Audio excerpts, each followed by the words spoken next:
Meron akong isang loan application na may 5 days overdue. And guess what, guys? Itong loan application na to is humanga ako kasi dun sa 5 araw na talagang hindi po ako nakakapagbayad is wala po akong na-receive na any mura sa kanya. Wala pong bad words akong natanggap. Natuwa naman ako, guys, kasi professional naman po siyang makipag-usap pero medyo may pagka-rude lang siya ng konti, no? Ngayon, guys, pag-uusapan natin yung isang loan application na meron po siyang 1 month to 3 months to pay and available po ito sa Google Play Store. Ang pangalan po nito, guys, is si Peso Cash. Kaya if ever man na may loan kayo dito, guys, i-check nyo na po yung account nyo kasi baka may offer na po siya na VIP account. And dito nga sa vlog natin, guys, ipapakita ko sa inyo yung mga ilang text sa akin ni Peso Cash at ipapakita ko rin sa inyo, guys, dito yung naging overdue payment ko sa kanya after 5 days. Talaga pong nagpa-overdue ako sa kanya para makita ko sa inyo kung may harassment ba dito at kung magkano yung late payment fee if ever na ma-overdue tayo dito. And ngayon nga, guys, bago ko, guys, ipakita sa inyo yung aking account dito kay Peso Cash, kung gusto mo po palang sumali sa aking pa-weekly Gcash giveaway, tuwing Monday po yung aking announcement and 5 lucky winners po yung aking pinipili. Dito, guys, ang gagawin mo lang po is magsusubscribe ka sa aking YouTube channel, ilalike tong video na to at mag-iiwan ka ng comment dyan sa comment section. And every last Monday of the month naman po is merong isang mananalo ng aking pa-cellphone giveaway na pwede mo po itong i-convert into cash kapag ayaw mo ng cellphone. So, yan, guys, hindi ko na papatagalin pa. Dadako na tayo dito kay Peso Cash at ipapakita ko rin dito, guys, sa inyo kung magkano yung aking secondary loan dito. And if you're interested, keep watching.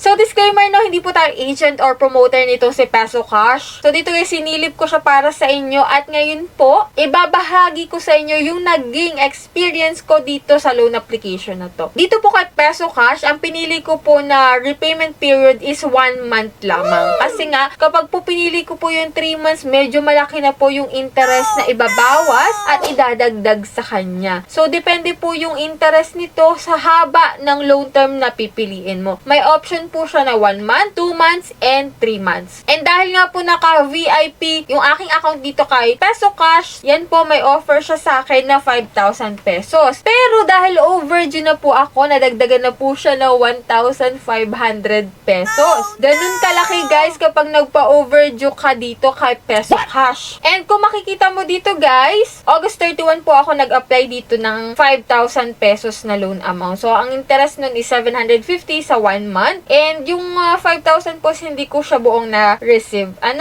then, after po nun, may late fee siya na 750 pesos po. So, pumapatak po na 1,500 po yung naging karagdagan dahil nga po ako'y overdue na dito kay Peso Cash. So, ito po yung mga karaniwang text ni Peso Cash sa akin. So, kung makikita mo dito nakalagay, "Good day, ma'am. Ilang days ka na overdue. Until now, di pa rin po ba okay yung payment mo?" May exclamation point pa, guys. Gawan mo naman po ng paraan, manghiram ka muna sa mga kakilala o kamag-anak natin, di po pwede di makapagbayad. Hinahanapan na po ako ng report, bale hiram, then pag nakuha mo na ang pera, tsaka mo na lang sila bayaran. Kami po ang i-priority mo, ma'am, please, be considered po from Peso Cash. So dito, guys, ginagawa lang naman nila yung trabaho nila, dahil nga, sabi nga nila, na sila yung hinahanapan na ng report sa account natin, kasi nga overdue na, hindi pa tayo nagbabayad. Ito pa, guys, yung pangalawang text, kailangan na po namin payment mo na mas maaga pa sa pinapangako mong oras ng pagbabayad. Pakisettle na po yan bago mag 3 p.m.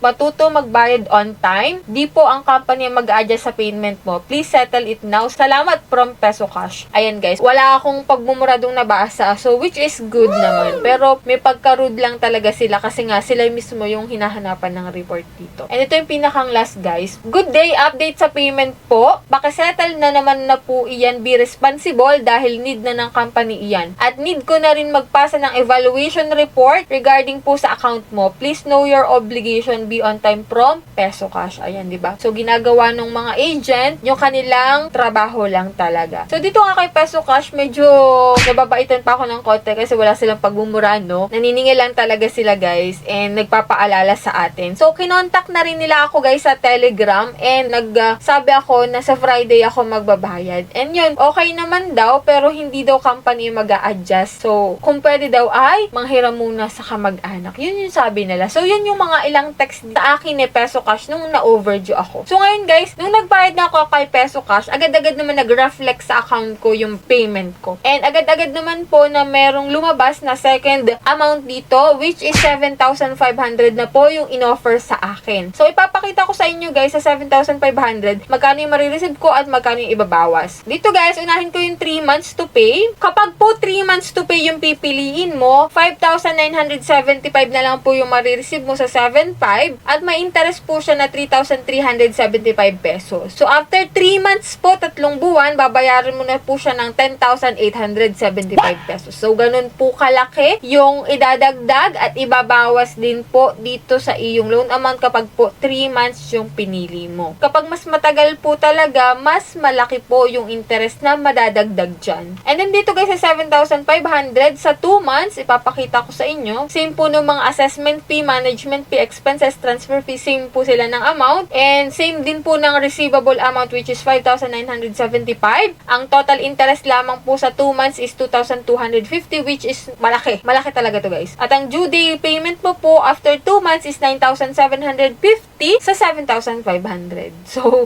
kayo na lang tagay magdadalawang isip kung maglo-loan kayo dito, no? Pero kung need nyo talaga, pag-isipan nyo mabuti kasi yung interest na 2,250 is medyo malaki. And then dito guys, sa 7,500 na 1 month to pay, ito po yung kanyang interest, no? Dito, same amount po, 5,975 yung marireceive mo. And ang total interest niya is 1,125. Medyo maliit, pero ang balik na po noon, ang due day payment mo po, babayaran mo na is 8,625 pesos. Yan po yung mga amount na pwede nyong bayaran kapag pinili nyo yung 1 month, 2 months, and 3 months dito kay Peso Cash sa 7,500 na loan amount. So, 5,975 po yung marireceive mo doon. So, meron naman sila ditong option guys kapag ikaw po ay hindi VIP. May loanable amount dito na 4,500, pero ito po ay 7 days lang. Kasi yung 14 days, kapag po ikaw ay naka-VIP account. 4,500 sa 7 days, ito po yung due day payment mo, which is 5,124. Hindi mo po siya buong marireceive kasi may mga ibabawas doon. And ito nga po, no, may credit assessment fee na 315, platform management fee na 585, expenses na 360, transfer fee na 25 pesos. Doon po sa 4,500, ang marireceive mo na lang po is 3,215 pesos. After 7 days, magbabayad ka po ng 4,812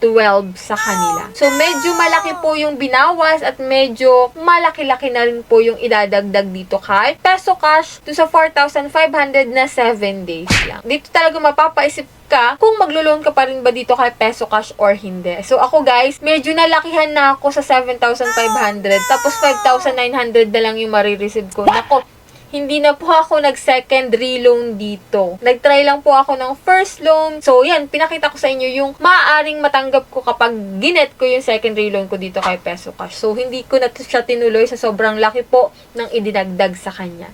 So, yun guys, sana nagkaroon kayo ng konting idea about dito kay Peso Cash. 1 month, 2 months, and 3 months to pay nga siya. Pero, para sa mga may VIP account, 7 days pa rin po itong sa Peso Cash para sa mga first time na uutang dito. So, that's it. Sana nagkaroon kayo ng konting idea about sa application na to. And kung ikaw po ay nakapag-loan na dito, pakishare po na experience mo para magkaroon pa ng mas malawak na idea yung mga bago pa lang magta-try dito. And sana, kung ikaw ay bago at first time ka magta-try, pag-isipan mong mabuti. So, that's it. Sa mga hindi pa dyan nakasubscribe sa aking YouTube channel, click na subscribe button. I-on mo na rin po notification bell para updated ka sa ganitong usapan and sa mga bago naglalabasan ngayon sa Google Play Store and sa App Store. Bye-bye naman na for now guys. See you in my next vlog.